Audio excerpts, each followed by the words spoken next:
ഒരു ദിവസം രാത്രി അച്ഛൻ ജോലിക്ക് പോയിട്ട് എൻ്റെ അടുത്തൊന്ന് പറഞ്ഞു, പഠിത്തം തിരുത്ത്, ഇനി കല്യാണത്തിന്റെ പ്രായമെന്ന് പറഞ്ഞു. ഞാൻ പറഞ്ഞു, വിദ്യാഭ്യാസം, സ്ത്രീകൾക്ക് വേണ്ടത് വിദ്യാഭ്യാസം, വിദ്യാധനം കൊടൈക്കനൽ പ്രധാനം, അല്ല സർവ്വധനാൽ പ്രധാനം. സ്ത്രീകൾ ജീവിക്കണ്ടേ? സ്ത്രീകൾക്ക് പുരുഷന്മാരുടെ മുമ്പ് വിദ്യാഭ്യാസത്തോടെ നിൽക്കണം. അതുകൊണ്ട് ഞാൻ പറഞ്ഞു, പഠിത്തം വിട്ടൊരു കളിയില്ല എന്ന് പറഞ്ഞു. പിറ്റേന്ന് രാവിലെ തന്നെ കല്യാണം ഉറപ്പിച്ചു. പിന്നെ പഠിത്തം തുടർന്നില്ലയോ? അല്ല, ഞാൻ രാത്രി പഠിച്ചോണ്ടിരുന്നപ്പോൾ അച്ഛൻ വന്ന് പറഞ്ഞത്. അപ്പം തന്നെ പുസ്തകം അങ്ങ് മടക്കി. എന്നിട്ട് എന്റെ കല്യാണം അങ്ങ് നടന്നു. നല്ലൊരു കല്യാണമായിരുന്നു. കല്യാണം കഴിഞ്ഞു.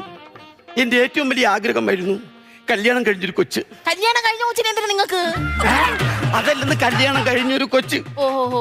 ഞാനും എന്റെ ഭർത്താവ് സുഖമായിട്ട് ജീവിക്കുന്ന സമയത്ത് ഞങ്ങളുടെ ഇടയിലേക്ക് ഒരാൾ കയറി വന്നു. നിങ്ങൾ എവിടെ നിൽക്കുമായിരുന്നു? ഉത്സവപ്പറമ്പിൽ നാടകം ഇങ്ങനെ അമ്മ ഒരു കാര്യം പറയുമ്പോൾ കൂടുതൽ ഞാൻ പറഞ്ഞു.